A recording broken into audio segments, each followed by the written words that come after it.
Hello students. सो बच्चों, जैसे आप सभी को पता है हम लोगों ने करंट अफेयर्स की एक वीकली सीरीज़ की शुरुआत करी थी। तो लास्ट वीडियो में हम लोगों ने डिस्कस किया था 15 जून से लेकर 22 जून के जितने भी करंट अफेयर्स के एग्ज़ाम्स, करंट अफेयर्स के जो क्वेश्चंस थे जो आपके एग्ज़ाम्स के लिए बहुत इंपॉर्टेंट है, उनको डिस्कस किया था। तो बच्चे उसी कंटिन्यूएशन में हम लोग आज डिस्कस करेंगे 23 जून से लेकर 29 जून के इम्पॉर्टेंट करंट अफेयर्स। इससे पहले कुछ इंपॉर्टेंट अपडेट्स कि बेटा इस करंट अफेयर्स के सेशन की जो डिटेल्ड पीडीएफ होगी वो आपको हमारे टेलीग्राम चैनल से मिल जाएगी, वहाँ से आप देख सकते हैं। वो और ज़्यादा डिटेल्ड है, वहाँ पे एडिशनल फैक्ट्स भी लिखे गए हैं। सेकंड पॉइंट बेटा, जो मंथली बैंकिंग अवेयरनेस की आपको एक और वीडियो दी जाएगी जो कि सिर्फ फाइनेंशियल और बैंकिंग न्यूज़ से संबंधित होगा, वो हम अलग से आपको प्रोवाइड कराएंगे, जो कि आपके स्पेसिफिकली बैंकिंग एग्जाम्स के लिए बहुत ज़्यादा इंपॉर्टेंट होगी। ठीक है, वो मंथली बेसिस आएगी, बाकी आपका करंट अफेयर्स यहाँ पर चलता रहेगा। लास्ट जैसे मैंने आपको पिछली क्लास में बोला था बेटा कि करंट अफेयर्स आपके सभी एग्ज़ाम्स में, चाहे वो डिफेंस के एग्ज़ाम हो, चाहे वो आपका बैंकिंग हो, एसएससी हो, रेलवेज़ हो, कोई भी वनडे एग्ज़ाम हो, चाहे आप स्टेट गवर्नमेंट की भी तैयारी कर रहे हो, तो करंट अफेयर्स का जो यूज़ है, उसकी जो यूटिलिटी है, वो बहुत ही इंपॉर्टेंट रोल प्ले करता है। ठीक है, तो इसीलिए आपको इसको रेगुलर बेसिस में करते रहना चाहिए प्रिपेयर, और इसके साथ साथ आपका जो स्टैटिक जीके है वो भी आपका प्रिपेयर होता रहता है। तो चलिए ज़्यादा बातें ना करते हुए हम लोग सीधे शुरू करते हैं दून सिविल एकेडमी के द्वारा आपकी वीकली करंट अफेयर्स की सीरीज़ की सेकंड क्लास को। तो बेटा सबसे पहले हम बात करेंगे इस वीक के इम्पॉर्टेंट डेज़ की। तो देख लेते हैं कौन कौन से इंपॉर्टेंट डेज थे इस बार। पहला था आपका इंटरनेशनल विडो डे। तो इंटरनेशनल विडो डे की अगर हम बात करें तो ये ऑब्जर्व किया गया इस बार जून 23 में, 23 जून को ऑब्जर्व किया गया। इसको मनाया क्यों जाता है बेटा? To draw attention to widows voice. Widows की जो वॉइस है, उनकी जो आवाज़ है, उनकी जो समस्या है, उनको देश के सामने, दुनिया के सामने लाने के लिए, इसको अवेयरनेस फैलाने के लिए इसको मनाया जाता है। इस बार की जो थीम थी विडो डे की वो थी invisible women and invisible problems, ये इसकी थीम थी। तो जनरली स्टैटिक में आपके पास सीधे थीम ही पूछी जाती है, तो इसलिए थीम इंपॉर्टेंट है। ठीक है, और ये यूनाइटेड नेशंस जनरल असेंबली के द्वारा रिकॉग्नाइज्ड है जून 2010 से। तो जो 2010 से इस डे को ऑब्जर्व किया जा रहा है। नेक्स्ट है बेटा आपके पास इसी वीक का 23 जून को सेलिब्रेट किया गया। 23 जून को सेलिब्रेट किया गया आपका United Nations public service day. United Nations public service day. ठीक है, और यहाँ पर भी यही है कि जो पब्लिक सर्विस के जो फील्ड है उसमें जो लोग काम कर रहे हैं उनके लिए एक ग्रेटिट्यूड शो करने के लिए, है ना, अवेयरनेस फैलाने के लिए, इसी के लिए इसको मनाया जाता है। थीम थी बेटा इस डे की वो थी innovating the future public service. Next important है आपका करंट अफेयर्स के लिए जो कि है इंटरनेशनल ओलंपिक डे। इसको भी ऑब्जर्व किया गया है 23 जून को, इंटरनेशनल ओलंपिक डे। याद रखिएगा इसको दो नाम से जाना जाता है, पहला है ओलंपिक डे रन और दूसरा है इंटरनेशनल ओलंपिक डे। तो बेटा ये 23 जून को मनाया जाता है ऑल ओवर द वर्ल्ड, और यहाँ पर हम ओलंपिक वैल्यूज़ को इन्हेंस करने के लिए इस डे को सेलिब्रेट करते हैं। इस बार की थीम की बात करें बेटा तो इसकी जो थीम थी वो थी stay healthy, stay strong and stay active with the Olympic day workout on 23 जून। तो ये है आपको ओलंपिक डे जो कि मनाया गया है 23 जून को। तो याद रखिएगा एक बेसिक फैक्ट है कि उरुग्वे जो कंट्री है, सबसे पहले इसने ओलंपिक डे मनाने की शुरुआत करी थी 1948 में, और 1948 से ही माना जाता है कि ओलंपिक डेज की ओरिजिन को माना जाता है 1948। नेक्स्ट चलते हैं बेटा international day against drug abuse and illicit trafficking. ये ऑब्जर्व किया गया इस बार 26 जून को। यहाँ पर लोगों के प्रति ये जागरूकता फैलाई जाती है कि हमारे समाज में इस ड्रग अब्यूज़ के कितने नेगेटिव इम्पैक्ट्स हैं। तो ड्रग्स के प्रति लोगों को अवेयर करने के लिए ये डे मनाया जाता है। और इस बार की जो थीम थी वो थी आपकी share drug facts, share drug facts and save lives, share drug facts and save life. ठीक है, नेक्स्ट बढ़ते हैं बेटा। नेक्स्ट है आपका अवार्ड्स एंड ऑनर। ठीक है, नेक्स्ट है आपकी अवार्ड्स एंड ऑनर। इस वीक के इंपॉर्टेंट अवार्ड्स एंड ऑनर्स बहुत पूछा जाता है, डायरेक्ट क्वेश्चंस रहते हैं आपके पास, तो चलिए इनको समझते हैं। पहला अवार्ड था इस वीक का, वो था आपका US Canadian author Ruth Ozeki wins women's prize for fiction. ये है आपकी रूथ ओजेकी जिनको फिक्शन के लिए वुमेन्स प्राइज का अवार्ड मिला है इस बार। तो एक यूएस कैनेडियन ऑथर है और इनकी जो बुक का नाम है वो है the book of form and emptiness. तो ये आ सकता है the book of form and emptiness is the book, who is the author of this book? तो आपका आंसर होगा रुथ ओजेकी। याद रखिएगा, इनको इस बार फिक्शन में वुमेन्स प्राइज मिला है। सेकंड, उड़ीसा की मो बस सर्विस को इस बार बेटा United Nations public service award से ऑनर किया गया है। United Nations public service award दिया गया है उड़ीसा की मो बस सर्विस को। बेसिकली ये जो अवार्ड है बहुत ही प्रोमिनेंट है, बहुत ही प्रसिद्ध अवार्ड है, और ये उड़ीसा की एक ट्रांसपोर्टेशन कंपनी को दिया गया है जिसका नाम है मो बस। बेसिकली ये क्यों दिया गया है? क्योंकि इन्होंने जो ग्लोबल कोविड रिस्पॉन्स था इसके प्रति जो भी कार्य किया उसके आधार पर इनको ये ऑनर दिया गया है। तो that is important, United nation ने इसको क्या किया है? रिकॉग्नाइज किया है। नेक्स्ट एक और न्यूज़ है आपकी अवार्ड्स एंड ऑनर में उड़ीसा की तरफ से कि उड़ीसा को एक और यूनाइटेड नेशन का रिकॉग्निशन मिला है इस बार। ठीक है, तो यूनाइटेड नेशन के हिसाब से देखा जाए तो उड़ीसा की जो भुवनेश्वर की बस सर्विस है, ये बहुत समस्या पहले से आ रही थी कि according to United Nation recognition जो इशू ये था कि भुवनेश्वर की जो बस सर्विस है उसको अपग्रेडिंग की जरूरत है, which led to the majority of people using private automobiles. तो जिसकी वजह से लोग प्राइवेट ऑटोमोबाइल्स को अडेप्ट कर रहे थे या उसकी तरफ जा रहे थे, या टू व्हीलर्स को या फिर ऑटो रिक्शास को कर रहे थे। तो उड़ीसा गवर्नमेंट ने क्या करा, अपना जो public service public transport system है इसको बहुत ही अच्छे तरीके से क्या करा है? रीऑर्गेनाइज किया है। तो जिस वजह से रिकॉग्निशन दिया है ना, एक तरीके से ऑनर दिया है, रिकॉग्निशन दिया है उड़ीसा को यूनाइटेड नेशन में। उड़ीसा की बात करें बेटा तो उड़ीसा की राजधानी है भुवनेश्वर, यहाँ के सीएम है नवीन पटनायक, और यहाँ की जो गवर्नर है उनका नाम है गणेशी लाल। तो ये कुछ बेसिक फैक्ट्स हैं आपके, तो याद रखिएगा यूनाइटेड नेशंस ने दो जगह में, एक तो मोबस सर्विस में और दूसरा उड़ीसा की जो उड़ीसा गवर्नमेंट ने जो अपने पब्लिक सर्विस ट्रांसपोर्ट को अपग्रेड किया है उस पर रिकॉग्निशन मिला है उड़ीसा को। नेक्स्ट है बेटा एक और बुक आ रही है, नेक्स्ट अवार्ड एंड ऑनर में ही है, सॉरी बुक्स एंड ऑथर की बात करते हैं। एक बुक आ रही है जिसका नाम है Gautam Adani the man who changed India. तो इसके जो ऑथर है वो आ सकता है RN भास्कर। तो गौतम अडानी के ऊपर ये बुक छप रही है। आपको पता है इस समय गौतम अडानी का हमारी देश की इकनॉमी में बहुत बड़ा रोल है। ठीक है, काफ़ी तेज़ी से आगे बढ़ रहे हैं, देश की इकनॉमी को भी लेकर आगे चल रहे हैं। तो इनके ऊपर एक बुक बनाई गई है जिसका नाम है the man who changed India. तो इसके जो ऑथर हैं वो हैं आपके RN Bhaskar. Next book is again important, Shabaash Mithu. Shabaash Mithu एक बायोपिक है, it is not a book, it is a biopic. ठीक है, it is a biopic on former Indian women cricket team captain Mithali Raj. तो मिथाली राज के ऊपर बनी एक बायोपिक है जिसका नाम है शाबाश मिठू। तो आ सकता है बेटा। ठीक है, तो यहाँ पे जो एक्टर हैं तपसी पन्नू, ये इसको स्टार कर रही हैं, बायोपिक में देखने को मिलेंगी, और ये 5 जुलाई को रिलीज हो जाएगी। तो इसका एक ये इंपॉर्टेंट क्वेश्चन बन सकता है कि मिथाली राज के ऊपर बनी बायोपिक का नाम क्या है? तो आंसर होगा शाबाश मिठू। इसके डायरेक्टर कौन है? तो याद रखिएगा सृजीत मुखर्जी। ये इंपॉर्टेंट हो सकता है क्योंकि ये first she was the women's cricket team captain. ठीक है, नेक्स्ट चलते हैं बेटा। हरियाणा के सीएम ने एक बुक लॉन्च करी है, रिलीज करी है हाल ही में, जिसका नाम है अष्टांग योगा, और इसके ऑथर हैं doctor Sonu.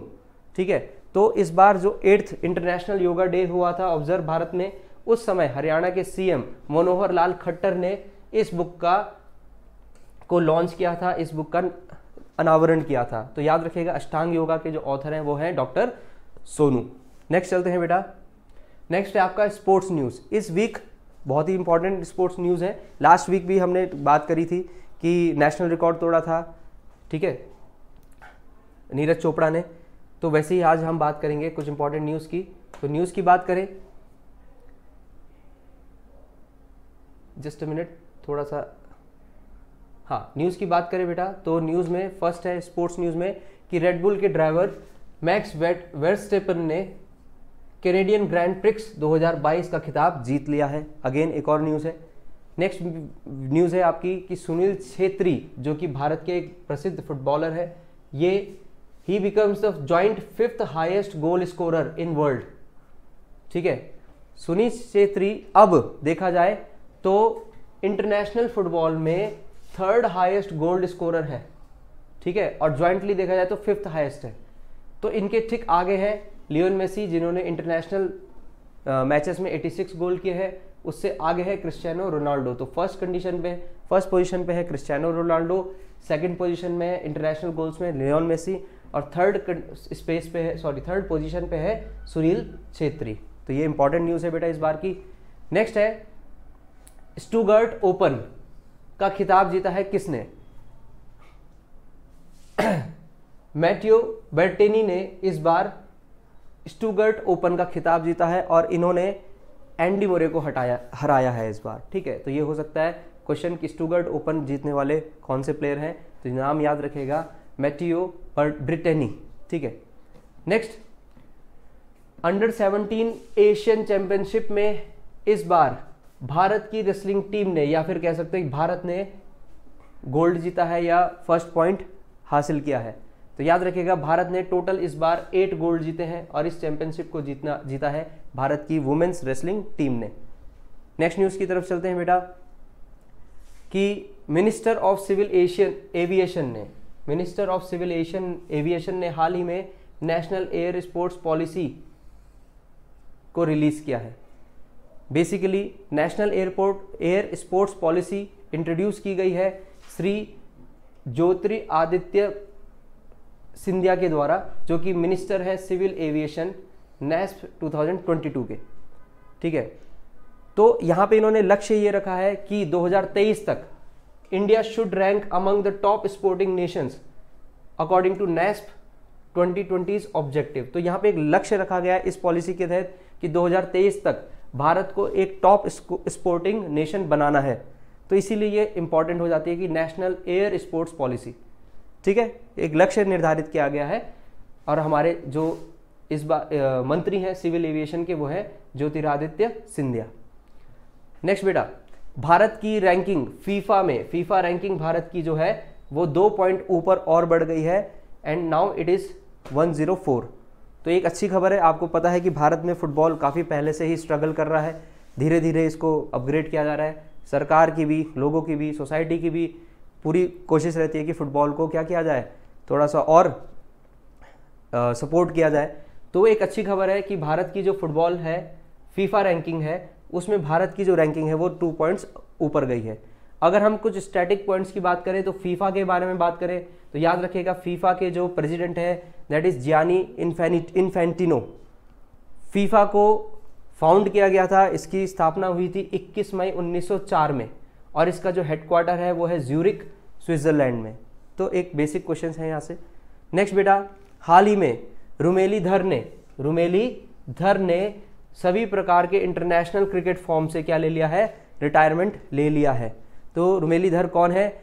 The 38-year-old Indian allrounder and he was a seam bowler. Rumeli Dhar has declared she was a women cricket person. तो रिटायरमेंट इन्होंने अपना अनाउंस किया है।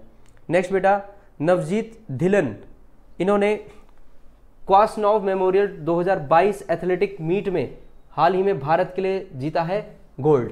तो नवजीत धिलन ने क्वासनॉव मेमोरियल 2022 एथलेटिक मीट में गोल्ड जीता है।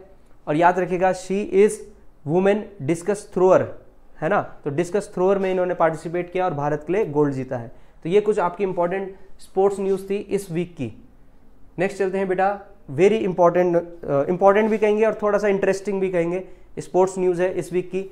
वो ये है कि मध्य प्रदेश ने, ठीक है, मध्य प्रदेश ने अभी मुंबई को हराया है किसने? मध्य प्रदेश ने by 6 wicket at Ranji Trophy 2022। तो रणजी ट्रॉफी में बहुत समय के बाद किसी और राज्य ने मुंबई को हराया है और वो है आपका मध्य प्रदेश। तो इसमें बेटा बहुत कह सकते हैं एक अच्छी बात है। क्रिकेट में आपको पता है थोड़ा सा इंटरेस्ट रहता है लोगों का, तो इससे कुछ क्वेश्चन्स आ सकते हैं। तो अगर हम बात करें कि इस बार का रणजी ट्रॉफी जो फाइनल था वो कहाँ हुआ था, वो था एम चिन्नास्वामी स्टेडियम में हुआ था और बेंगलुरु में ही है। तो वहाँ पर मध्य प्रदेश ने अभी हाल ही में मुंबई को 6 विकेट से हराया। मध्य प्रदेश के जो टीम के जो कैप्टन है वो हैं आपके आदित्य श्रीवास्तव, इसका नाम याद रखिएगा। रणजी टीम के जो कैप्टन है ही इज आदित्य श्रीवास्तव, ठीक है। इस मध्य प्रदेश की जो रणजी टीम है इसके जो कोच है वो कौन है, वो है चंद्रकांत पंडित। चंद्रकांत पंडित। रणजी ट्रॉफी की बात करें तो रणजी ट्रॉफी भारत की एक domestic first class cricket competition है, बहुत ही प्रसिद्ध है, ठीक है, जहां पे बहुत सारी टीम्स रीजनल बेसिस पे और अलग अलग राज्यों से भी आती हैं। तो देयर आर टोटल 38 टीम्स जो कि कुछ राज्यों से भी हैं और कुछ रीजनल भी हैं, ठीक है। तो जहां पे एटलीस्ट ये माना गया कि 28 इंडियन स्टेट से लगभग एक टीम तो है और बाकी जो 4 है वो है 9 यूनियन टेरिटरीज की कंबाइंड, ठीक है। तो टोटल आपकी 38 पार्टिसिपेटिंग टीम्स हैं। रणजी ट्रॉफी का नाम रखा गया था रंजीत सिंह के नाम पर। रंजीत सिंह कौन थे, जिनका निकनेम रणजी था। He was the first Indian cricketer to participate in an international match. तो ये बहुत ही अच्छा फैक्ट है कि रणजी ट्रॉफी किसके नाम पर रखी गई है। रणजी ट्रॉफी रंजीत सिंह के नाम पे रखी गई है, जिनका पेट नेम था रणजी। और वो कौन थे, he was the first Indian cricketer to participate in an international match. फिर नवंबर 4 1934 में मद्रास और मैसूर ने कंपटीशन गेम खेला था, ठीक है। कहाँ पर, चेपक फील्ड में, मद्रास में, और ये रणजी का पहला मैच कहा जा सकता है। तो अभी तक मुंबई का क्या था यहाँ पे रिकॉर्ड, मुंबई जो है, बॉम्बे जिसका नाम था, उसने सबसे ज़्यादा टूर्नामेंट विक्ट्रीज ली है रणजी ट्रॉफी में। लगभग 41 विक्ट्रीज इन्होंने जीती है रणजीज में, मुंबई की टीम ने, और जिसमें से 15 कॉन्जिक्यूटिव थी, 1958 से 59 तक और 1972 से 73 तक, ठीक है। तो इसी वजह से रणजी में कहा जा सकता है कि मुंबई जो टीम थी, मुंबई की जो टीम थी, उसका काफ़ी बड़ा इन्फ्लुएंस रहा और अब उसका रिकॉर्ड को तोड़ा है मध्य प्रदेश ने।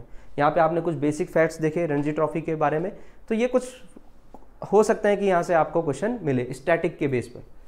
नेक्स्ट बेटा, हाल ही में साइकिलिस्ट रोनाल्डो, याद रखिएगा, एक रोनाल्डो है क्रिस्टियानो रोनाल्डो और एक भारत का रोनाल्डो भी इस बार फेमस हुआ। एक रोनाल्डो है cyclist, is a cyclist, is the first Indian cyclist to win silver medal at Asian championship. याद रखिएगा, रोनाल्डो एक फुटबॉल से भी है और एक भारत से भी है, तो इज अ साइकिलिस्ट, और ये भारत के पहले साइकिलिस्ट है जिन्होंने एशियन चैंपियनशिप में इस बार भारत के लिए सिल्वर जीता है। तो इसकी बैकग्राउंड की बात करें तो इन्होंने एक हिस्ट्री क्रिएट करी है। He became the first Indian cyclist and won silver medal in this tournament. तो क्योंकि पहली बार हुआ है तो इसलिए ये इंपॉर्टेंट हो सकता है। नेक्स्ट बढ़ते हैं बेटा, अपॉइंटमेंट्स। इस बार इस वीक की जो वीडियो है ये इंपॉर्टेंट इसलिए है बेटा क्योंकि इस बार बहुत ही इंपॉर्टेंट अपॉइंटमेंट्स हुई हैं इस वीक, और सभी डिपार्टमेंट्स जो हैं वो भी इंपॉर्टेंट है, तो यहाँ से क्वेश्चंस आने की संभावना हाईएस्ट मैं कहूँगा। तो पहली अपॉइंटमेंट देखते हैं बेटा, हाल ही में मिस रुचिरा कंबोज को अपॉइंट किया है permanent representative of India to UN. तो भारत की तरफ से परमानेंट रिप्रेजेंटेटिव यूएन के लिए अपॉइंट किया गया है रुचिरा कंबोज को, नाम याद रखिएगा। यूएन के बारे में थोड़ा सा जनरल फैक्ट याद रखें तो यूएन की स्थापना, यूनाइटेड नेशंस की स्थापना हुई थी बेटा 24 अक्टूबर 1945 को, जिस समय वर्ल्ड वॉर एंड हो रहा था। इसका हेडक्वार्टर है New York, United states. New York, United states इसका हेडक्वार्टर है, ठीक है। वर्तमान में इसके जो सेक्रेटरी जनरल है वो है एंटोनियो गुटेरेस।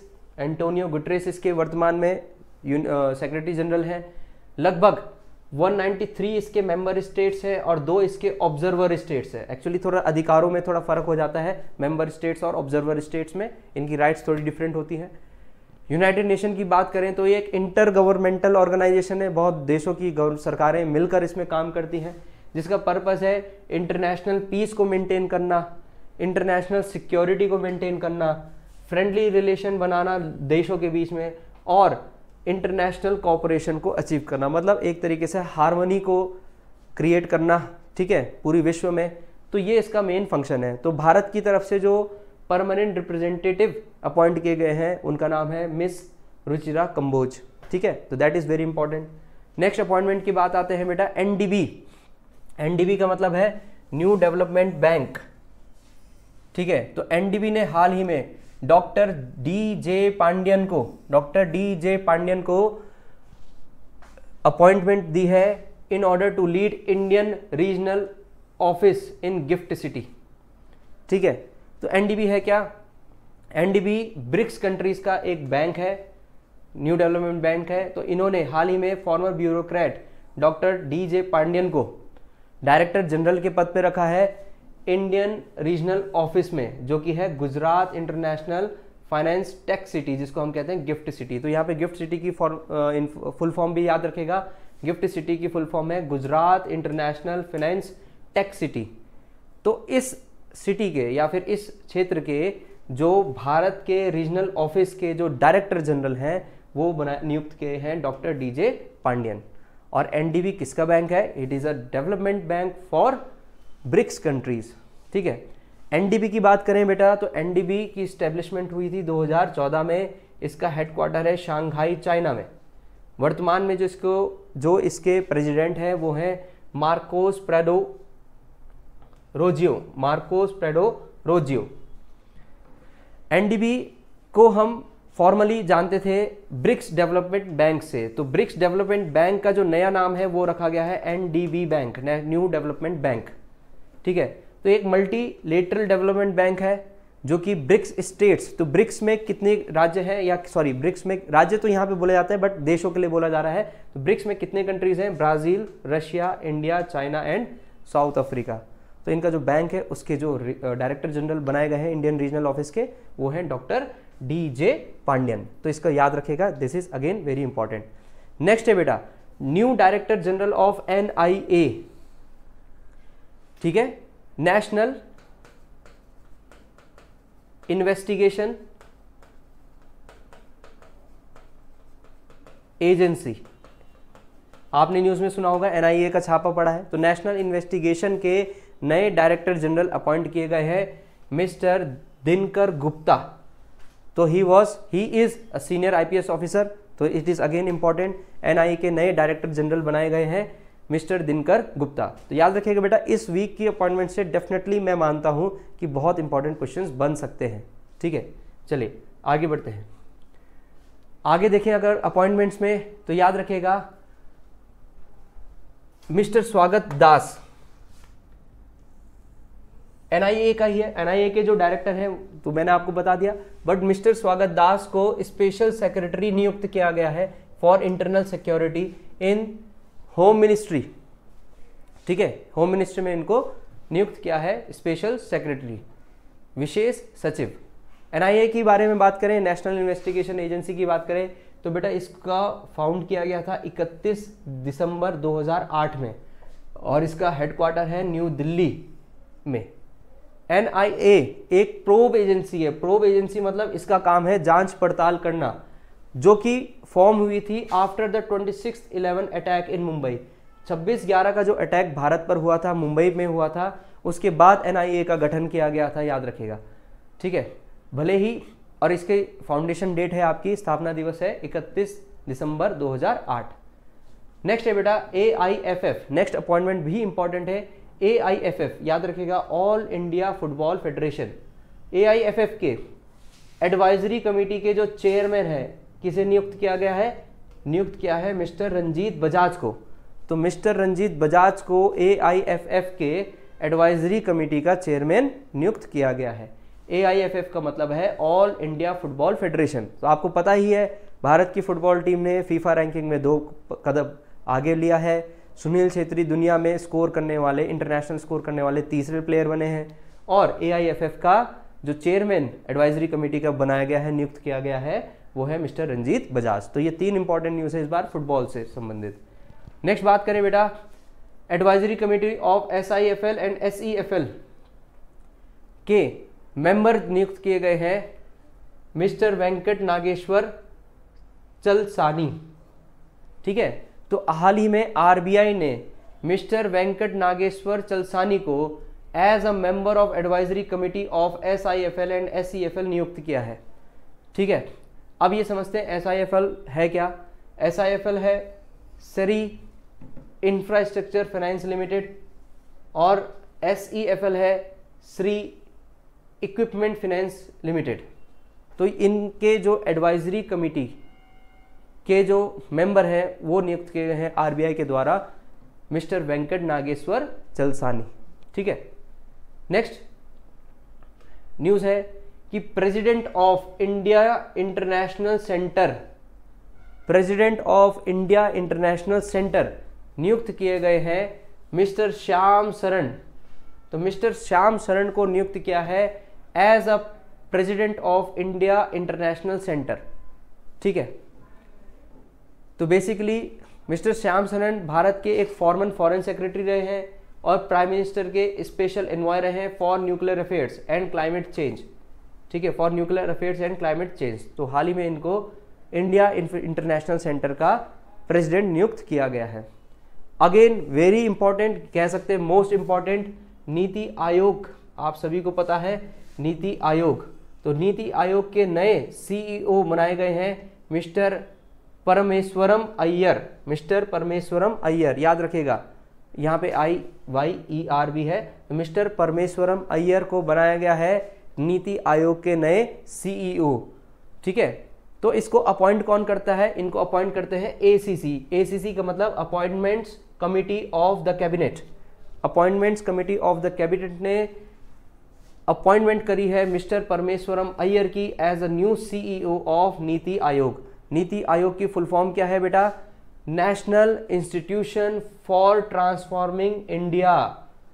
नीति आयोग की फुल फॉर्म है national institution for transforming India, और ये 2 साल के लिए इनको यहाँ पर नियुक्त किया गया है।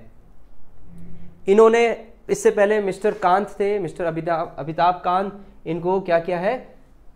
इनकी जगह पर इन्होंने चेयर ली है।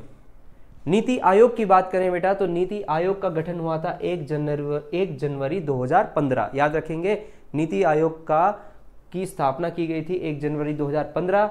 इसका हेडक्वार्टर है न्यू दिल्ली इंडिया में। इसके चेयरपर्सन है माने जाते हैं देश के PM, that is Narendra Modi. Vice chairman है सुमन बेरी, और इनके CEO आपको पता ही है मिस्टर परमेश्वरम अय्यर। और नीति आयोग किस मंत्रालय के अंडर में आता है? It comes under ministry of commerce and industry. ठीक है, तो ministry of commerce and industry के अंडर में आता है, और जो मिनिस्टर है वो है मिस्टर अविनाश कुलकर्णी। ठीक है, नेक्स्ट चलते हैं बेटा।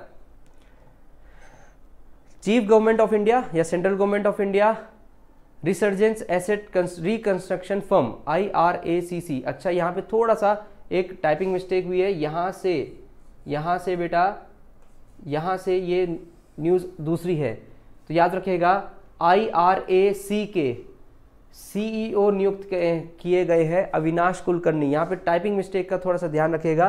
तो इसमें पढ़ लेते हैं इसको कि अविनाश कुलकर्णी को अपॉइंट किया गया है as a CEO of India डेप्ट resolution company IDRCL for 3 years. तो IDRCL के जो CEO नियुक्त किए गए हैं वो नियुक्त किए गए हैं अविनाश कुलकर्णी। यहाँ से बेटा ये टाइपिंग मिस्टेक है थोड़ा सा, तो इसको अवॉइड कीजिएगा। नीति आयोग का यही तक था कि ये आती है ministry of commerce and industry में। Next news is again very important बेटा, कि भारत के IB आप सभी को पता है इंटेलिजेंस ब्यूरो। तो इंटेलिजेंस ब्यूरो के नए डायरेक्टर नियुक्त किए गए हैं मिस्टर तपन कुमार डेका। तो mister Tapan Kumar Deka has been appointed as the new director of IB Intelligence Bureau. तो NIA भी है, नीति आयोग भी है, बहुत सारी इंपॉर्टेंट इस बार अपॉइंटमेंट्स हुई हैं जैसे मैं आपको बता रहा हूँ। तो इंटेलिजेंस ब्यूरो के जो डायरेक्टर नियुक्त किए गए हैं वो है मिस्टर तपन कुमार डेका। ठीक है, तो इनकी अपॉइंटमेंट भी किसने करी है? ACC ने। ACC का मतलब appointments committee of the cabinet, इन्होंने इनको अपॉइंट किया है। IB के बारे में बात करें बेटा, तो IB की स्थापना, आई होप आपको यहाँ तक दिख रहा होगा, IB की स्थापना 1887 में की गई थी, और इसका हेडक्वार्टर है बेटा मुंबई में। इसका हेडक्वार्टर कहाँ है? मुंबई में है। ठीक है, अगर IB की बात करें तो IB भारत की एक domestic internal security and counter intelligence agency है। Internal security and counter intelligence agency. ठीक है, very important for current affairs questions. Next चलते हैं बेटा अपॉइंटमेंट्स, क्योंकि मैंने कहा इस बार अपॉइंटमेंट्स बहुत इंपॉर्टेंट है। नेक्स्ट अपॉइंटमेंट है कि भारत के आईओए के प्रेसिडेंट के रूप में अपॉइंट किया गया है मिस्टर अनिल खन्ना को। बेटा आप इनको नोट करते रहिए, भारत के आईओए के प्रेसिडेंट अपॉइंट किया गया है मिस्टर अनिल खन्ना को। तो आईओए की फुल फॉर्म क्या है? भारत की आईओए की फुल फॉर्म है इंडियन ओलंपिक एसोसिएशन। तो इंडियन ओलंपिक एसोसिएशन के प्रेसिडेंट नियुक्त किए गए हैं मिस्टर अनिल खन्ना, याद रखेंगे। आईओए के बारे में बात करें तो it was establish in 1927, headquarter again Delhi, headquarter भी कहाँ है? दिल्ली में है। तो आईओए का काम क्या है? आईओए का मेन काम ये है सर कि ये सेलेक्ट करती है एथलीट्स को सेलेक्ट करती है in order to represent India at Olympic Games, Asian Games and other international athletics meet. तो जो रिक्रूटमेंट या फिर कह सकते हैं सिलेक्शन का जो काम है वो आईओए के पास है। सिर्फ ओलंपिक गेम्स नहीं, एशियन गेम्स भी और बाकी के इंटरनेशनल एथलेटिक मीट्स के लिए भी आईओए जिम्मेदार है। तो इसके जो एक्टिंग प्रेसिडेंट नियुक्त किए गए हैं ही is mister Anil Khanna. Next बेटा अगेन देख याद रखिए, एनआईए आ गया, आईबी आ गया। नेक्स्ट है रॉ के चीफ, RAW, रॉ का मतलब रिसर्च एंड एनालिसिस विंग। तो रॉ के चीफ रीअपॉइंट हुए हैं, मतलब रीअपॉइंट मतलब जो पहले थे उन्हीं को रखा गया है। And he is mister Samant Kumar Goyal. तो newly reappointed chief of RAW, research and analysis wing, is mister Samant Kumar Goyal. तो इनका जो टेन्योर है बेसिकली ये 1 साल से बढ़ा दिया गया है, 30 जून 2023 तक ये अपनी सेवा देंगे। ये सेकंड एक्सटेंशन है इनकी सर्विस का, मतलब दूसरी बार इनकी सर्विस को बढ़ाया गया है। ये तीसरे ऐसे रॉ के चीफ हैं जिनको लगभग 3 वर्ष से ऊपर का टेन्योर मिला है। ठीक है, रॉ की बारे में बात करें तो रॉ की स्थापना हुई थी बेटा 21 सितंबर 1968 में। रॉ बेसिकली आपको पता ही है क्या काम करती है, इंटेलिजेंस एजेंसी है भारत की। It is a foreign intelligence agency of India. और जो डोमेस्टिक है वो आईबी है, अभी हमने बात करी। डोमेस्टिक इंटेलिजेंस एजेंसी है आईबी, इंटेलिजेंस ब्यूरो, और फॉरेन इंटेलिजेंस एजेंसी है रॉ। तो रॉ का जो हेडक्वार्टर है वो है दिल्ली और इसका इस्टेब्लिशमेंट हुआ था 1968 में। फंक्शन की बात करें बेटा तो ये इंटेलिजेंस को गैदर करती है, सूचना को गैदर करती है, काउंटर टेररिज्म पर काम करती है, काउंटर प्रोलिफरेशन पे काम करती है, भारत के पॉलिसी मेकर्स को एडवाइस करती है और भारत की आगे की फॉरेन स्ट्रेटेजिक इंटरेस्ट को भी ये सलाह देती है कि भारत की आगे की फॉरेन स्ट्रेटेजीज कैसे रहनी चाहिए, उसको भी सलाह देती है।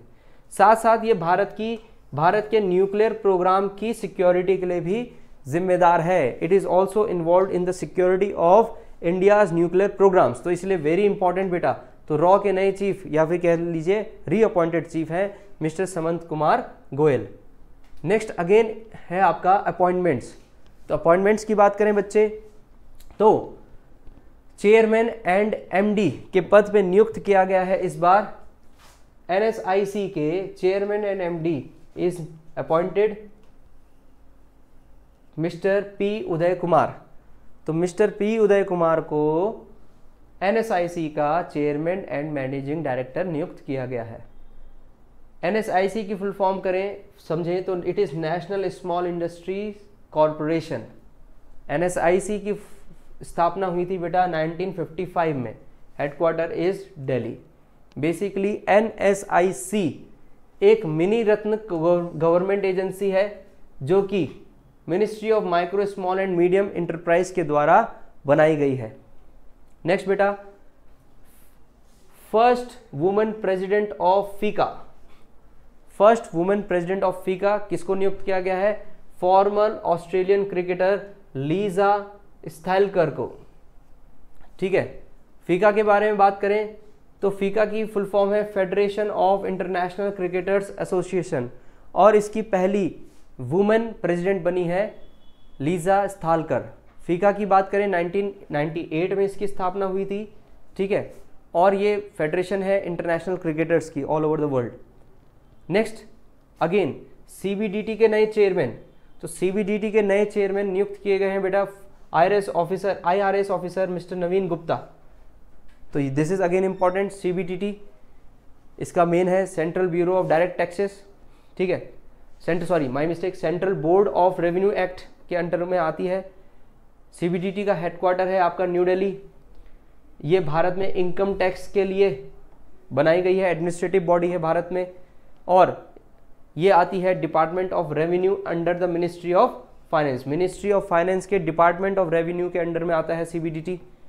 ठीक है, इसके एक चेयरमैन है और इसके 6 मेंबर्स हो सकते हैं जो कि स्पेशल सेक्रेटरी की रैंक के हों। ठीक है बेटा। नेक्स्ट,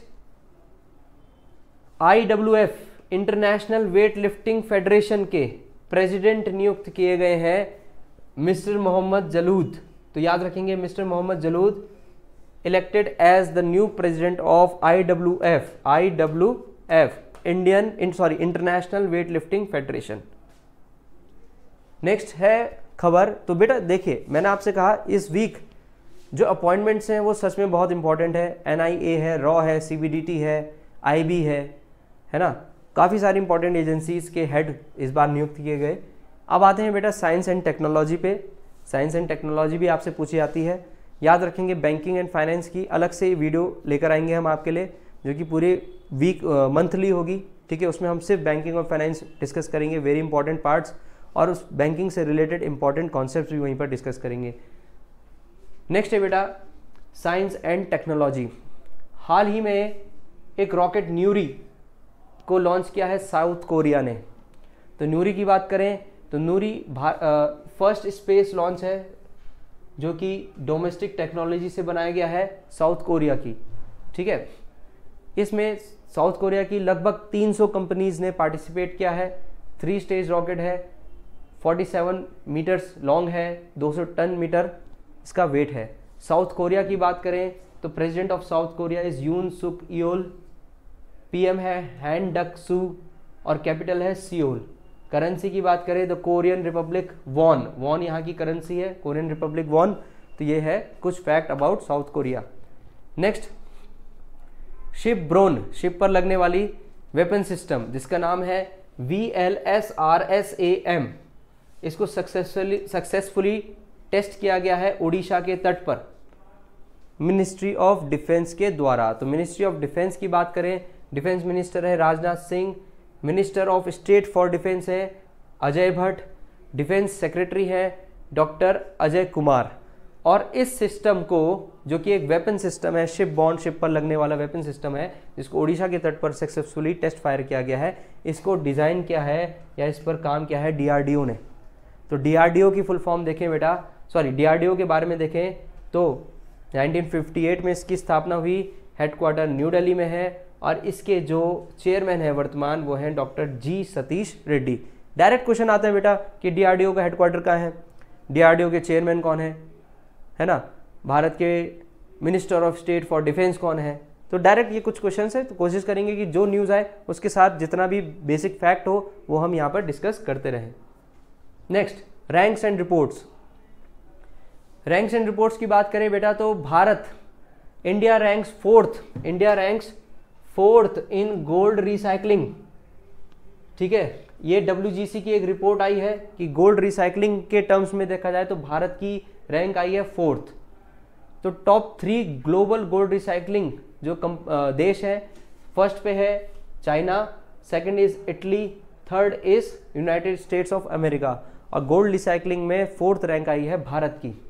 ठीक है, गोल्ड रिसाइकलिंग का मतलब क्या है, gold refining and recycling in which India has ranked 4th in global gold recycling 2021 with 75 tons of gold recycling per year.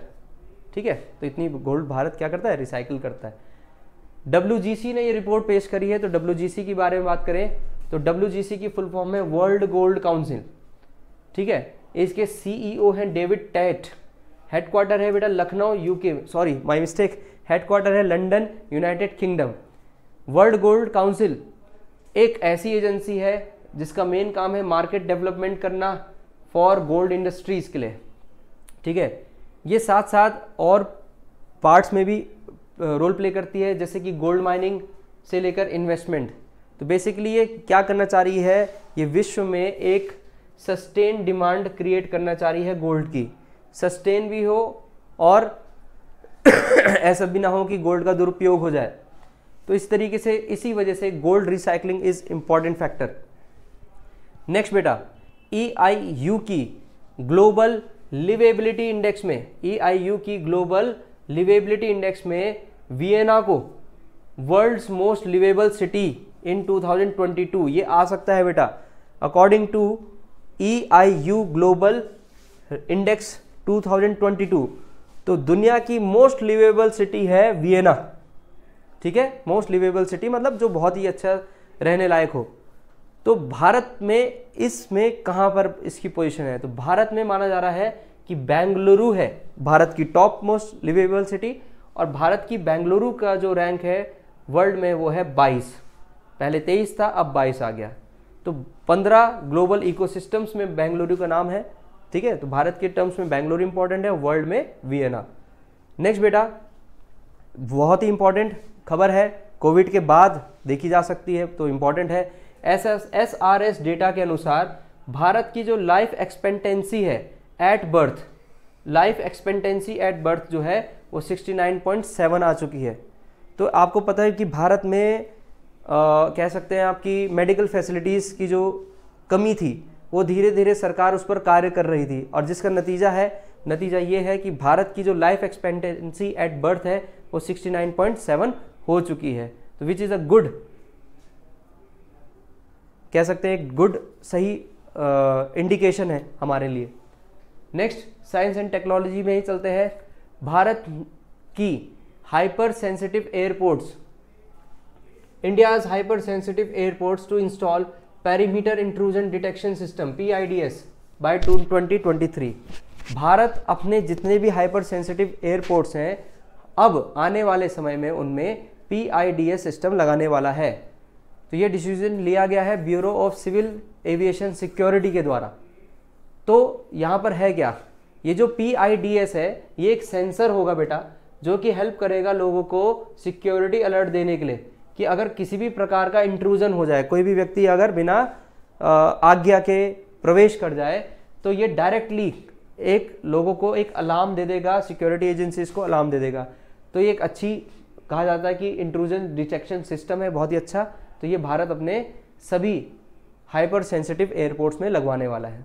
ये डिसीजन लिया था bureau of civil aviation security BCAS ने। तो बेसिकली BCAS है क्या, तो BCAS एक cell है, डिपार्टमेंट है under the directorate general of civil aviation DGCA के अंडर में आता है, ठीक है। 1978 में इसको स्थापना की गई थी, ठीक है। और पांडे समिति के रिकमेंडेशन पर इसको बनाया गया था। इसको इंडिपेंडेंट घोषित किया गया अप्रैल 1987 में, और फिर ये आ गई है मिनिस्ट्री ऑफ सिविल एविएशन में। इसका हेडक्वार्टर है बेटा, इसका हेडक्वार्टर है न्यू दिल्ली, और इसके जो डायरेक्टर जनरल है वो है Zulfiqar Hasan. Is it clear? चलिए नेक्स्ट चलते हैं बेटा। भारत के कम्युनिकेशन सैटेलाइट NSIL जिसका नाम है GSAT-24 सक्सेसफुली लॉन्च किया है फ्रेंच गुयाना से, ठीक है। फ्रेंच गुयाना से इसको सक्सेसफुली लॉन्च किया गया है। GSAT की फुल फॉर्म है जियोसिंक्रोनस सैटेलाइट, ठीक है, GSAT-24। तो ये NSIL है, न्यू स्पेस इंडिया लिमिटेड, इसके द्वारा इसके लिए बनाया गया है। इसको फ्रेंच गुयाना से क्या किया गया है, इस बार लॉन्च किया गया है। बाकी इसके बारे में छोटी मोटी इंफॉर्मेशन है कि इसकी मिशन लाइफ 15 वर्ष है, ठीक है। इसरो ने इसको प्रूव किया है, कॉन्फ़िगर किया है। NSIL की बात करें तो इसकी स्थापना हुई थी 6 मार्च 2019 में, headquarter Bengaluru. Chairman and managing director है राधा कृष्ण दुराईराज, ठीक है। NSIL है क्या बेटा, ये it is government of India company है under the department of space, और ये लीज करती है इंटायर सैटेलाइट कैपेसिटी को टू टाटा प्ले को ये इंटायर अपनी कैपेसिटी लीज पर दे रही है। नेक्स्ट, चाइना ने हाल ही में अपने रिमोट सेंसिंग सैटेलाइट याओगन 35 को लॉन्च किया है, ठीक है। तो आ सकता है बेटा Yaogan 35 is a remote sensing satellite of which country, option आ जाएगा Korea, North Korea, South Korea, China या थाईलैंड। तो याद रखिएगा Yaogan 35 is a remote sensing satellite of China. China की बात करें, प्रेसिडेंट है Xi Jinping, capital is Beijing, currency is renminbi. तो याद रखिए बेटा, इसमें इस वीडियोस में बहुत सारे फैक्ट हैं, ठीक है। कोशिश की गई है जितना ज़्यादा आपको डेटा दिया जाए पढ़ने के लिए उतना इसमें आए। साथ साथ इस वीडियो की जो आपको पता है कि जो डिटेल्ड पीडीएफ है, बहुत ही ज़्यादा डिटेल्ड पीडीएफ है, लगभग अराउंड 49 पेजेस की, वो टेलीग्राम ग्रुप से आप देख सकते हैं। तो काफ़ी इंफॉर्मेशन है, क्योंकि अगर हम सिर्फ एमसीक्यूज करें तो बेटा फिर काफ़ी सारे पॉइंट्स छूट जाते हैं, तो इसीलिए डिटेल्ड वीडियो का बनना ज़रूरी है वीकली। अब चलते हैं बेटा इन्वायरमेंट से संबंधित कुछ 2-3 न्यूज़ हैं, आराम से सुनिएगा, आ सकता है। भारत ने हाल ही में एक डील साइन करी है in order to bring cheetahs from South Africa and Namibia. Actually आपको पता है कि भारत में भी पहले चीता पाए जाते थे, बट अब भारत क्या कर रहा है, दोबारा से चीता को अपने देश में रिहेबिलिटेट कर रहा है, एंड दे विल एक्सपोर्ट चीता from South Africa and Namibia. तो ये भारत में एक्सटिंक्ट हो चुके थे, ठीक है, और अब इनको लाने की जिम्मेदारी किसकी है, भारत ले उठाई है from South Africa and Namibia, ठीक है। नेक्स्ट चलते हैं बेटा, भारत ने हाल ही में एक स्नेल की नई प्रजाति ढूंढी है, कहां पर, वेस्टर्न घाट में, ठीक है।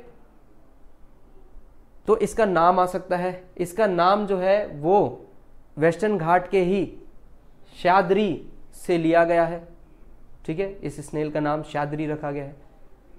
साथ साथ एक बैट भी ढूंढा गया है जो एक नई प्रजाति का है, is a new species of bamboo dwelling bat, जो कि मेघालय में है। इसका नाम है ग्लिस्क्रोपस मेघालयनस, तो ये इसका नाम है, ठीक है। साइंटिस्ट ने इसको रिभोई डिस्ट्रिक्ट फ्रॉम मेघालय से इसको डिस्कवर किया है। तो एक तो चीता आएगा देश में, स्नेल की नई प्रजाति ढूंढी गई, और साथ साथ बैम्बू ड्वेलिंग बैट की नई प्रजाति ढूंढी गई मेघालय से। नेक्स्ट चलते हैं बेटा apps and portals, important apps and portals. हाल ही में एनसीपीसीआर ने सिस एप्लीकेशन लॉन्च करी है under Bal Swaraj portal to help rehabilitation of children in street situations. तो जो बच्चे स्ट्रीट सिचुएशंस में रहते हैं उनके रिहेबिलिटेशन के लिए बाल स्वराज पोर्टल में एनसीपीसीआर ने सिस एप्लीकेशन को लॉन्च किया है। एनसीपीसीआर की फुल फॉर्म देखें तो इसकी फुल फॉर्म है बेटा national commission for the protection of child rights, very important.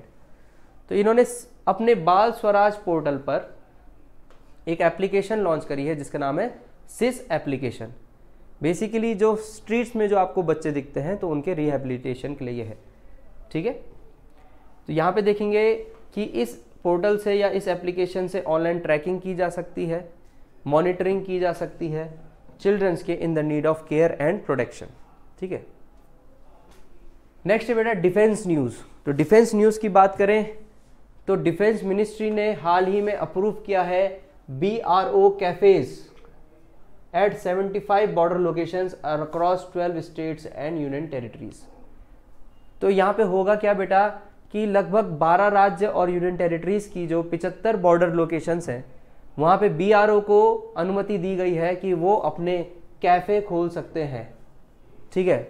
इसका मुख्य एम क्या है, इसका मुख्य एम ये है कि ये लोगों को बेसिक एमिनिटीज़ प्रोवाइड करें, ठीक है, इकोनॉमिक एक्टिविटीज़ वहाँ पे बूस्ट अप हो बॉर्डर एरियाज़ में, जिसकी वजह से एम्प्लॉयमेंट जनरेट हो लोकल लोगों के लिए। तो लोग जैसे अभी आपने देखा होगा उत्तराखंड की बात करें तो आपने देखा होगा कि GMVN के होटल होते हैं, कुमाऊं मंडल विकास निगम के होटल होते हैं, तो वैसे अब आपको बॉर्डर रोड्स में BRO कैफेज मिलेंगे। BRO की फुल फॉर्म BRO की बात करें तो इट वॉज एस्टेब्लिश्ड इन 7 मई 1960, headquarter is in New Delhi, और डायरेक्टर जनरल है लेफ्टिनेंट जनरल राजीव चौधरी, ठीक है। नेक्स्ट बेटा IAF ने, इंडियन एयरफोर्स ने हाल ही में इजिप्ट में एक टैक्टिकल लीडरशिप प्रोग्राम में पार्टिसिपेट किया, जहाँ पे ये बेसिकली एक क्या है आपकी इजिप्शियन एयरफोर्स और इंडियन एयरफोर्स के बीच का एक टैक्टिकल लीडरशिप प्रोग्राम था। इसका मुख्य एम क्या था बेटा to enhance defence cooperation and exchange of best practices between India and Egypt. ठीक है, तो एक एक्सरसाइज हुई है, बस इतना ही कहेंगे। साथ साथ ये जो टैक्टिकल लीडरशिप प्रोग्राम है, इसको हम कहते हैं pilot school of North Atlantic Treaty Organization. तो नाटो का है ये टैक्टिकल लीडरशिप प्रोग्राम, जिसमें पहली बार भारत की एयरफोर्स ने भी पार्टिसिपेट किया। ठीक है, नाटो के बारे में बात करें तो नाटो की स्थापना हुई थी बेटा 4 अप्रैल 1949। हेडक्वार्टर है ब्रुसेल्स, बेल्जियम। लगभग 30 मेंबर इसके, अभी मेंबर कंट्रीज इसके 30 देश इसके मेंबर्स हैं, जिसमें से 2 तो नॉर्थ अमेरिकन है और 28 यूरोपियन देश हैं। आईएफ की बात करें तो आपको पता है कि आईएफ का हेडक्वार्टर है न्यू दिल्ली और चीफ ऑफ एयर स्टाफ है चीफ मार्शल विवेक राम चौधरी। तो Vivek Ram Chaudhari is the air chief marshal of Indian air force. ठीक है, नेक्स्ट बेटा नेशनल न्यूज़। नेशनल न्यूज़ में वैसे तो बहुत कुछ है पढ़ने के लिए, तो देख लेते हैं क्या क्या है important. Union minister Hardeep Singh Puri ने लॉन्च की NIPUN।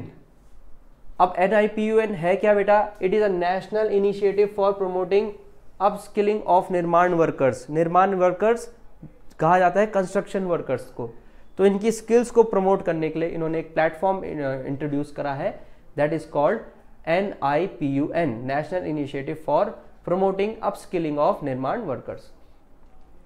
ठीक है, नेक्स्ट न्यूज़ है बेटा कि 1 जुलाई से भारत में single use plastic completely ban हो चुका है, ये आप सभी को पता है।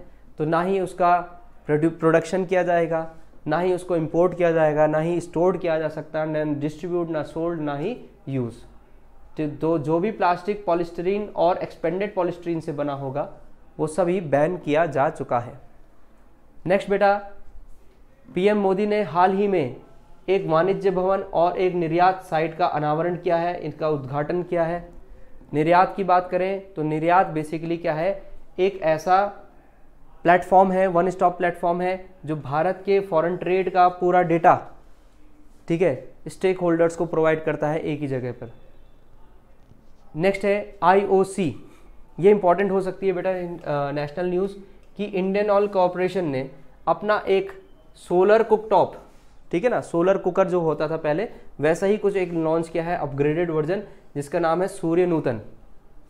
तो बेसिकली ये इंडिजीनियस सोलर कुकटॉप है जो इंडियन ऑयल कॉरपोरेशन ने बनाया है, और इसका मेन फंक्शन क्या है? इसका मेन फंक्शन है बेटा कि CO2 एमिशन को रिड्यूस करना। ठीक है, नूतन, सूर्य नूतन का जो मेन फंक्शन है, जो कि एक सोलर कुकटॉप है, इसका मेन ऑब्जेक्टिव है कि ये कार्बन डाइऑक्साइड के एमिशन को क्या करे, रिड्यूस करे, और साथ साथ फॉसिल फ्यूल्स के कंजम्पशन को भी कम करे। तो ये सब क्या, IOC जो है वो आती है किसके under? Ministry of petroleum and natural gas. तो जो मिनिस्टर हैं पेट्रोलियम एंड नेचुरल गैस के वो हैं सोम प्रकाश। IOC के बारे में बात करें तो इसके जो चेयरपर्सन है वो है श्रीकांत माधव वैद्य, new Delhi is the headquarter, और 30 जून 1959 में इसकी स्थापना की गई थी। नेशनल न्यूज़ अगेन, हाल ही में उधमपुर में एक सीज्मोलॉजी ऑब्जर्वेटरी का अनावरण किया गया, उसका उद्घाटन किया गया कश्मीर में। इसका उद्घाटन किसने किया? Union minister for Jammu and Kashmir doctor Jitendra Singh ने इसका उद्घाटन किया है। नेक्स्ट, केंद्र सरकार आने वाले समय में भारत में मॉडल स्कूल्स लॉन्च करने वाली है, जिसका नाम होगा PM श्री स्कूल्स। ठीक है, तो PM श्री स्कूल्स के नाम से गवर्नमेंट स्कूल्स लॉन्च करने वाली है। ठीक है, एक मॉडल स्कूल्स होंगे। ठीक है, बेसिकली इनको माना जा रहा है कि they will act as a laboratory for NEP, national education policy की जो लेबोरेटरी का काम करेंगे PM Shri schools. Next, VivaTech 2020 की कॉन्फ्रेंस में भारत को कंट्री ऑफ द ईयर के नाम से रिकॉग्निशन मिली है। बेसिकली वाइवाटेक 2020 जो है वो स्टार्टअप्स के लिए बनाई गई है, और ये कहा जा रहा है बेटा कि भारत के जो स्टार्टअप्स हैं इनका बहुत बड़ा इम्पैक्ट हो रहा है विश्व में, बहुत अच्छा काम कर रहे हैं, तो इसीलिए भारत को एक रिकॉग्निशन मिली है वाइवाटेक 2020 कॉन्फ्रेंस में। नेक्स्ट बेटा, दिल्ली एयरपोर्ट, दिल्ली का एयरपोर्ट बना है भारत का पहला ऐसा एयरपोर्ट जो कि चल रहा है completely on hydro and solar energy. ये भी इंपॉर्टेंट न्यूज़ है कि दिल्ली का airport becomes India's first to run entirely on hydro and solar energy. Next आते हैं बेटा इंटरनेशनल न्यूज़ में। इंटरनेशनल न्यूज़ की बात करें तो पहली इंटरनेशनल न्यूज़ ये है कि मंगोलिया की खुफ्सगल लेक को UNESCO world network of biosphere में ऐड कर लिया गया है।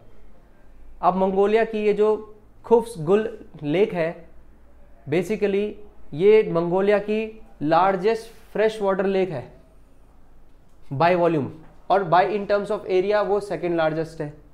इसका निकनेम है यंगर सिस्टर या फिर सिस्टर लेक्स। यूनेस्को की बात करें तो यूनेस्को की फाउंडेशन हुई थी, स्थापना हुई थी 1945 में। इसका हेडक्वार्टर है पेरिस, फ्रांस। डायरेक्टर जनरल है ऑड्रे अजोले, और लगभग 193 मेंबर स्टेट्स क्या हैं बेटा इसके, 193 कंट्रीज इसकी मेंबर स्टेट्स हैं और 11 कंट्रीज इसकी एसोसिएट मेंबर्स हैं। यूनेस्को की फुल फॉर्म की बात करें तो यूनेस्को की फुल फॉर्म है United Nations Educational, Scientific and Cultural Organization. Next news है इंपॉर्टेंट, देखिए ये न्यूज़ है, ठीक है, तो ये न्यूज़ है तो इसमें कुछ बेसिक फैक्ट्स पूछे जा सकते हैं, तो इनको पढ़ना जरूरी है। जनरली हम क्या करते हैं, जो बेसिक दिख रहे हैं छोटे छोटे appointments, resignations, books and authors, sports, इनको पढ़ लेते हैं, बट यहाँ से भी कुछ क्वेश्चंस बन जाते हैं, तो इनको पढ़ना जरूरी है, तो इसकी सिर्फ रीडिंग चलेगी। नेक्स्ट न्यूज़ है बेटा कि पाकिस्तान अभी भी FATF की ग्रे लिस्ट में है, ठीक है। अब ये FATF है क्या, FATF की फुल फॉर्म है बेटा financial action task force, financial action task force. तो पाकिस्तान अभी भी FATF की ग्रे लिस्ट में है, जिसका मतलब कि पाकिस्तान के ऊपर अभी भी world bodies like international monetary funds, इनकी लिमिटेशन लगी हुई है। तो याद रखिएगा, अगर आप ग्रे लिस्ट में आते हो तो इसका मतलब आप money laundering and terror financing के क्षेत्र में आ रहे हैं, जिसकी वजह से IMF आपको कोई भी फाइनेंशियल एड नहीं दे सकता। अभी तक सिर्फ नॉर्थ कोरिया और ईरान ही ऐसी 2 कंट्रीज हैं जो ब्लैक लिस्ट हुई हैं, और पाकिस्तान का ग्रे लिस्ट में आना दैट मीन्स कि आने वाले समय में पाकिस्तान भी जो है ब्लैक लिस्ट में आ सकता है। FATF की बात करें बेटा, हाँ इसमें एक और पॉइंट याद रखिएगा कि इस बार की जो मीटिंग हुई थी तो वहाँ पे माल्टा को ग्रे लिस्ट से हटा दिया है और गिब्राल्टार को इसमें ऐड कर दिया गया है, पाकिस्तान अभी भी है। FATF की बात करें तो 1989 में इसकी फाउंडेशन हुई थी, स्थापना हुई थी। हेडक्वार्टर फ्रांस पेरिस में है। प्रेसिडेंट है डॉक्टर मार्कस प्लेयर, और 39 देश इसके क्या है मेंबरशिप से, ठीक है। बेसिकली एक ऐसी ऑर्गेनाइजेशन है जो कि G7 के द्वारा डेवलप की गई है in order to develop policies and combat money laundering. तो मनी लॉन्ड्रिंग से लड़ने के लिए इस ऑर्गेनाइजेशन को बनाया गया है, जो देशों के ऊपर क्या करती है, उनको चेक करती रहती है, उनको ऑडिट करती रहती है। पाकिस्तान की बात करें तो आप सभी को पता है, यहाँ के PM है शहनवाज शरीफ, प्रेसिडेंट है आरिफ अलवी, और कैपिटल है इस्लामाबाद, करेंसी है पाकिस्तान रुपी। नेक्स्ट है बेटा, यूनियन मिनिस्टर पीयूष गोयल ने हाल ही में बेल्जियम में एक मैंगो फेस्टिवल का आयोजन किया, which is very important and interesting. Basically union minister Piyush Goyal जो है ये कॉमर्स एंड इंडस्ट्री मिनिस्टर है, तो इन्होंने मैंगो फेस्टिवल का आयोजन किया है ब्रुसेल्स में, बेल्जियम में, in order to create awareness among Europeans, and the main objective was to establish a market for Indian mangoes. तो ये पहली बार बेल्जियम में हुई है। भारत एक बहुत बड़ा सप्लायर है मैंगोज का to the rest of the globe, but maximum जो मैंगोज हैं वो मिडिल ईस्ट और यूरोप तक ही जा पाते हैं। तो उसके विस्तार के लिए इन्होंने ये फेस्टिवल आयोजित किया था। यहाँ पे लगभग 7 वेराइटीज ऑफ मैंगोज डिस्प्ले की गई थी। बेल्जियम के बारे में बात करें बेटा, तो बेल्जियम के जो PM है वो है अलेक्जेंडर डी क्रो, और कैपिटल है ब्रुसेल्स। बेल्जियम की करेंसी है euro. Next news international, India और पोलैंड ने हाल ही में एक MLAT mutual legal assistant treaty को साइन किया है ऑन क्रिमिनल मैटर्स। इसका पर्पस क्या है कि अवॉइडेबल एपिडेमिक्स को प्रिवेंट करना, डिजीज थ्रेट्स को पहले ही पहचानना और इनके ऊपर रैपिड और इफेक्टिव रिस्पॉन्स करना। ठीक है, तो बेसिकली इन्होंने देखा कोविड के बाद, आप कह सकते हैं, ठीक है, अगर हम centres for disease control and prevention की बात करें, CDC की, तो CDC का एस्टेब्लिशमेंट 1 जुलाई 1946 में हुआ, जिसका हेडक्वार्टर है एटलांटा जॉर्जिया। डायरेक्टर इज रोशले वेलेंस्की और ये आती है United states department of health and human services के अंडर। नेक्स्ट बेटा, WTO की 12वीं मिनिस्टीरियल कॉन्फ्रेंस कहाँ हेल्ड हुई? जेनेवा, स्विट्जरलैंड में। ये इंपॉर्टेंट हो सकता है। ठीक है, तो इस बार की जो कॉन्फ्रेंस थी 12वीं WTO मिनिस्ट्रियल कॉन्फ्रेंस, ये स्विट्जरलैंड और कजाकिस्तान ने ज्वाइंटली को होस्ट की है। लगभग 5 साल के बाद के गैप में ये मीटिंग रखी गई है ना, कोविड-19 की वजह से लेट हो गई थी। अगर मैं WTO की बात करूं बेटा, तो WTO के डायरेक्टर जनरल है नॉक्जी ओकोंजो इवाला, हेडक्वार्टर है जेनेवा, एस्टेब्लिशमेंट हुआ 1995 और लगभग 164 कंट्रीज अभी भी WTO के मेंबर्स हैं। नेक्स्ट बेटा, यूरोपियन कमीशन ने हाल ही में यूक्रेन और मोल्डोवा को कैंडिडेट का स्टेटस ग्रांट किया है। दैट मीन्स आने वाले समय में यूरोपियन यूनियन का हिस्सा बन सकते हैं यूक्रेन और मोल्डोवा। नेक्स्ट, J&K आने वाले समय में G20 मीटिंग्स को होस्ट करेगा 2023 में। तो आपको पता है भारत की नई यूनियन टेरिटरी है J&K, तो it will host 2023 meetings of the G20 summits. ठीक है, यही इंपॉर्टेंट है यहाँ पे। तो यहाँ पे कुछ इंपॉर्टेंट फैक्ट्स हैं, याद रखिएगा। 2024 की जो G20 थी वो ब्राजील ने करी। 2024 कौन करेगा? ब्राजील। 2023 कौन करेगा? इंडिया। और इंडिया में भी ये होगी कहाँ पर? आपकी J&K में। 2025 होगी आपकी साउथ अफ्रीका में। G20 की बात करें तो बेटा it is a organization of 19 of world's leading economies and European Union. तो दुनिया की जो प्रमुख 19 देशों की जो इकोनॉमिक्स हैं या फिर 19 जो देश हैं वो इसके मेंबर हैं, और उसके साथ साथ यूरोपियन यूनियन भी इसका मेंबर है। भारत G20 का मेंबर तब से है जब से G20 की शुरुआत हुई है, 1999 से इसका मेंबर है। ठीक है, ये इसकी लिस्ट है जो G20 सीरीज है। जम्मू कश्मीर के बारे में फैक्ट जाने तो लेफ्टिनेंट गवर्नर है वहाँ के मनोज सिन्हा, इस बार उत्तराखंड PCS में आया था क्वेश्चन, और कैपिटल है श्रीनगर, जम्मू। नेक्स्ट न्यूज़ है बेटा कि इजराइल ने हाल ही में अरब के साथ फ्री ट्रेड एग्रीमेंट साइन किया है। ठीक है, UAE के साथ। तो अरब फ्री ट्रेड एग्रीमेंट नाम दिया गया है इसको। तो इजराइल ने UAE के साथ हाल ही में एक अरब फ्री ट्रेड एग्रीमेंट साइन किया है। नेक्स्ट बेटा, कॉमनवेल्थ ग्रुप ऑफ नेशंस को ज्वाइन करने वाले नए दो देश जो कि वेस्ट अफ्रीकन देश हैं, जिसका नाम है गैबन और टोगो। तो गैबन और टोगो ने हाल ही में कॉमनवेल्थ ग्रुप ऑफ नेशंस को ज्वाइन किया है, जिसकी वजह से गैबन और टोगो 55वें और 56वें मेंबर्स बने हैं कॉमनवेल्थ ग्रुप के।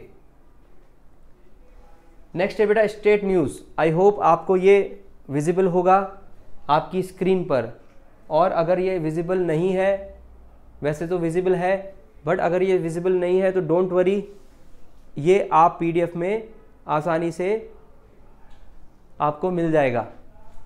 तो नेक्स्ट न्यूज़ है बेटा स्टेट न्यूज़। तो हाल ही में असम गवर्नमेंट ने NLC के साथ 1 गीगावाट सोलर प्लांट लगाने का डील साइन करी है। Not so important but next news is very important. PM Narendra Modi ने BR Ambedkar school of economics campus का उद्घाटन किया बेंगलुरु में। ठीक है, बेंगलुरु इन कर्नाटका। अगर हम कर्नाटका की बात करें तो यहाँ के CM का नाम है बसवराज बोमई, गवर्नर है थवारचंद गहलोत और यहाँ की कैपिटल है Bengaluru. Next news, world bank ने हाल ही में अप्रूव किया है उत्तराखंड के लिए project in order to promote rain fed farming. तो वर्ल्ड बैंक का मानना है कि इस प्रोजेक्ट से ग्रीन हाउस गैस जो एमिशन है वो कम होगा, तो इसलिए फंडिंग इन्होंने अप्रूव की है। वर्ल्ड बैंक की बात करें बेटा तो वर्ल्ड बैंक की स्थापना हुई 19 जुलाई 1944 में। देखिए हर जगह फैक्ट है बेटा and these facts are very important. तो वर्ल्ड बैंक की स्थापना हुई जुलाई 1944 में। MD एंड CEO है अंशुला कांत।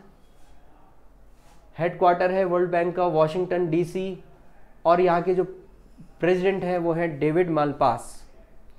उत्तराखंड की बात करें बच्चे तो उत्तराखंड के गवर्नर हैं गुरमीत सिंह, अभी हाल ही में चेंज हुए हैं। CM आपको पता है पुष्कर धामी, अभी हाल ही में री इलेक्ट हुए हैं। और इसकी 2 कैपिटल है, summer capital is Dehradun and winter capital is Bharari Sain. यहाँ पे थोड़ा टाइपिंग मिस्टेक हुई है, ठीक है। नेक्स्ट बेटा, नेक्स्ट न्यूज़ इंपॉर्टेंट है क्योंकि गुजरात बना है पहला राज्य टू लॉन्च बालिका पंचायत। गुजरात पहला राज्य बना है जिसने बालिका पंचायत को लॉन्च किया है। बेसिकली बालिका पंचायत है क्या?